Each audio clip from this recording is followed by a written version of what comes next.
Iran में जो है एक धर्म था पारसी धर्म। और पारसी धर्म का जो संस्थापक जरथुस्त्र था। और जैसी किताब थी अवेस्ता जिंद। जिंद है अवेस्ता भी कहीं लिखा है, कहीं अवेस्ता जिंद है। और अवेस्ता जिंद को जो है ऋग्वेद कहा जाता है। हिंदू धर्म में जो ऋग्वेद है तो वो ही उसी का नाम जो है पारसी धर्म में क्या हो गया, अवेस्ता जिंद। हम लोग यहाँ ईश्वर बोलते हैं, वे अहुर बोलते हैं। ईश्वर में क्या बोलते हैं, अहुर बोलते हैं, हम लोग ईश्वर बोलते हैं। ठीक है ना। फादर फिदर जो पारसी धर्म के शब्द है, ये मदर फादर जो इंग्लिश में गए हैं, ये पारसी धर्म से रिलेटेड होके गए हैं। तो पारसी धर्म को जो है जब अवेस्ता जिंद जो है ऋग्वेद को बोला जाता है, तो जाहिर सी बात है जो एक पारसी धर्म है ये किस समय डेवलप हुआ होगा, ये उस समय डेवलप हुआ होगा जिस समय ऋग्वेदिक काल था। समझ में आया ना। ऋग्वेदिक काल था, तभी इसकी तुलना जो है ऋग्वेद काल से ऋग्वेद से की गई है। और एक मौर्य काल में एक इतिहास में एक घटना घटती है कि मौर्य चंद्रगुप्त मौर्य की एक पत्नी थी, वो पारसी उसका जो खुरासन, उसका सेनापति खुरासन था। और खुरासन जो है वो ईरान का था। खुरासन कहाँ का था, ईरान का था। पारसी धर्म से था। तो ईरान में कौन सा धर्म था, पारसी धर्म। और पारसी धर्म के नाम से ही ईरान का क्षेत्र को पर्सिया कहा जाता था। समझ में आया। और पारसियों के जो नाम थे वो वर्तमान में जो मुस्लिम नाम है ना, वे सब पारसियों के नाम थे। तो ये जो अब्दुल्ला, अमीना, खदीजा, ये सब पारसी थे। समझ में आया, ये सब पारसी नाम थे। तो इन्होंने मोहम्मद साहब ने जो है, जब इनका जन्म 570 ईस्वी में हुआ था, ईसा पूर्व नहीं हुआ था, 570 ईस्वी में। उस समय उत्तर भारत में जो है, भारत के अंदर गुप्त काल चल रहा था। 300 से 600 के बीच में गुप्त काल चल रहा था। तो गुप्त काल जब भारत में चल रहा था, तो उस समय इराक में जो है, मक्का में जो है 570 ईस्वी में हजरत मोहम्मद साहब का जन्म हुआ। हजरत मोहम्मद साहब पहले से हजरत नहीं थे। हजरत होता है विद्वान पुरुष। हजरत का जो पद होता है विद्वान पुरुष होता है। और जो मक्का की यात्रा करके आता है अपने जीवन काल में, कोई मुस्लिम अगर कोई जो है हजी बोलते हैं उसको, जो हज करके आता, वो हिजरी हज वही रिलेटेड वर्ड है। समझ में आया ना। तो वही रिलेटेड वर्ड है, तो इसलिए जो मक्का की यात्रा करके आता है, ये लिखा हुआ है कुरान में कि एक मुस्लिम को जो है अपने जीवन काल में मक्का की यात्रा करनी चाहिए। तो वो मक्का की यात्रा जब करके आता है तो उसको इधर हज बोलते हैं, हज करके आया है। और मक्का में जन्म हुआ था 622 ईस्वी में। ये मदीना चले गए थे। मदीना जाने का जो समय है 622 ईस्वी, उसी को हिजरी सम्मत कहा गया है। पुत्री फातिमा थी और दामाद था अली। पुत्री फातिमा और इनका दामाद था अली। इन्हें ज्ञान प्राप्त कहाँ हुआ था, हीरा नामक गुफा में। सवाल परीक्षा में आया है कि मोहम्मद साहब को ज्ञान कहाँ प्राप्त हुआ था, हीरा नामक गुफा में। जैब्रियल नामक एक देवदूत था, उसने जो है इनको ज्ञान प्राप्त करा। और उसी ज्ञान को जो है इनकी पवित्र ग्रंथ है कुरान, जिसमें 114 अध्याय है और 63 पद है। इस कुरान के अंतर्गत 114 अध्याय है और 63 पद है। और कुरान जो है ये इनका पवित्र ग्रंथ है इस्लाम धर्म का। मृत्यु 8 जून 632 ईस्वी। अब इनकी मृत्यु के बाद शिया और सुन्नी में मुस्लिम धर्म बदल जाता है।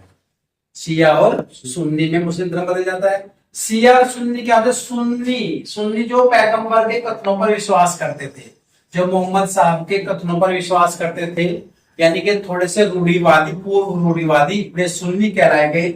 और शिया जो कि अली की शिक्षाओं पर जो है विश्वास करते थे। अली कौन था, वो मोहम्मद साहब का दामाद था। समझ में आया। तो शिया और सुन्नी का इनका खेल अलग है।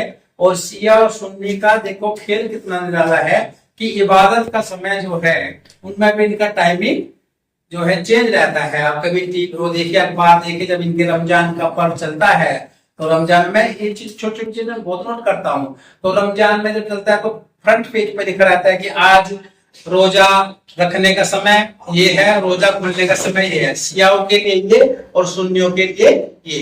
तो शिया और सुन्नी, सुन्नी जो मोहम्मद साहब के कथनों पर विश्वास करते थे, और शिया जो कि उनके दामाद अली की जो है शिक्षाओं पर विश्वास करते थे। अली की मृत्यु 661 ईस्वी पूर्व में हुई थी। उसका लड़का था हुसैन, उसकी 680 ईस्वी में करबला यानी इराक में जो है इनकी मृत्यु हुई थी। और जो एक त्योहार होता है इनका, मुस्लिम धर्म में एक त्योहार होता है मुहर्रम के, मुहर्रम का जो त्योहार होता है, वो मुहर्रम का त्योहार जो है वो शायर की मृत्यु पे जो है वो होता है ना। उसको जब कहते हैं अगर हम होते तो ये कहा जाता है कि अगर हम होते तो उस समय इसको मरने नहीं देते, फांसी पर चलने नहीं देते। तो ये मुहर्रम का त्योहार मनाया जाता है। मोहम्मद साहब के जो उत्तराधिकारी थे उनको खलीफा कहा जाता है। और खलीफा का जो अस्तित्व रहा है ना, खलीफा का अस्तित्व वो 1924 तक रहा है।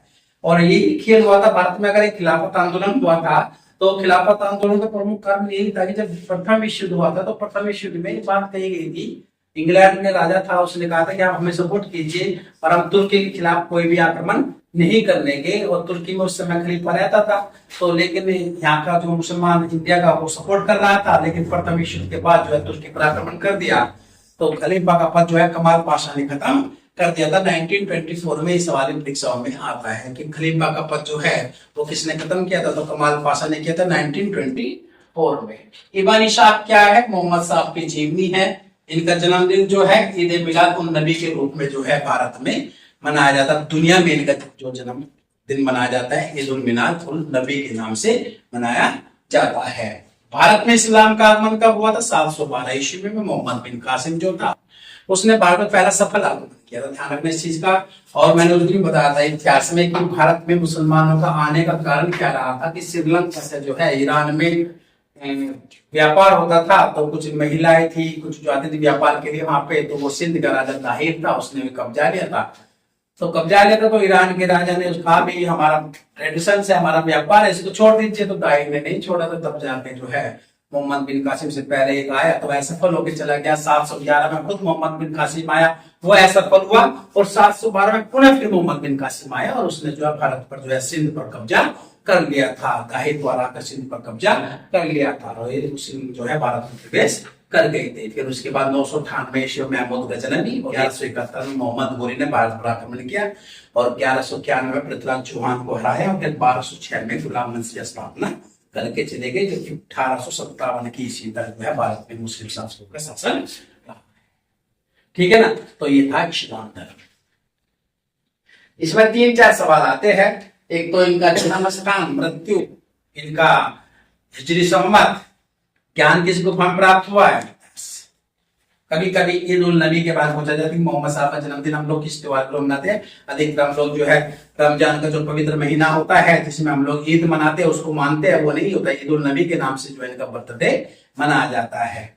इसके बाद ईसाई धर्म, सबको पता है ईसाई धर्म का संस्थापक ईसा मसीह, जन्म जेरूसलम। देखो जेरूसलम जो है एक ऐसा स्थान है वर्ल्ड में जो 3 धर्मों के लिए उतना ही महत्वपूर्ण है, इसलिए यहाँ जुटता बसता रहा हमेशा, यहूदी, पारसी और इस्लाम धर्म।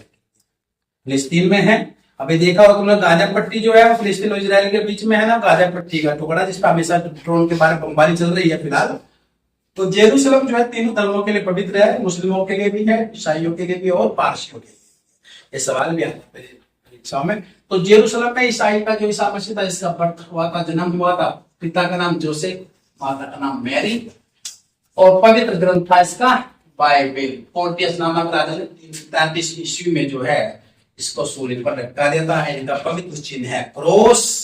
और एक त्योहार मनाया जाता है इनके यहाँ पे गुड फ्राइडे। गुड फ्राइडे का त्योहार क्यों मनाया जाता है? और एक त्योहार मनाया जाता है ईस्टर का, है ना। तो देखिए इनका जो बर्थडे होता है वो तो 25 दिसंबर को होता है। क्रिसमस में सभी लोग देखते हैं, सांता क्लॉज आता है, छुट्टी देता है, पूरी दुनिया मनाया जाता है। लेकिन गुड फ्राइडे और ईस्टर, गुड फ्राइडे और ईस्टर ये जो 2 पर्व इनके मनाए जाते हैं। गुड फ्राइडे में क्या होता था? गुड फ्राइडे में ईसा मसीह जो था ना, इनको जो पोर्टियस ने सूली पर लटका दिया था।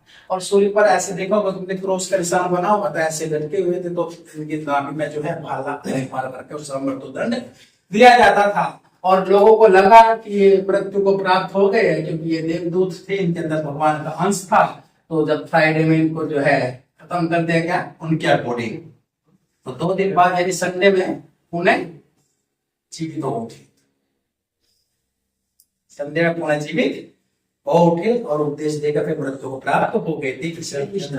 ईस्टर का त्योहार जो है वो संडे में मनाया जाता है। गुड फ्राइडे फ्राइडे वाले दिन मनाया जाता है। ये था ईसा मसीह 5 धर्म के बारे में तुम्हें बताया था। ये था तुम्हारे धर्म।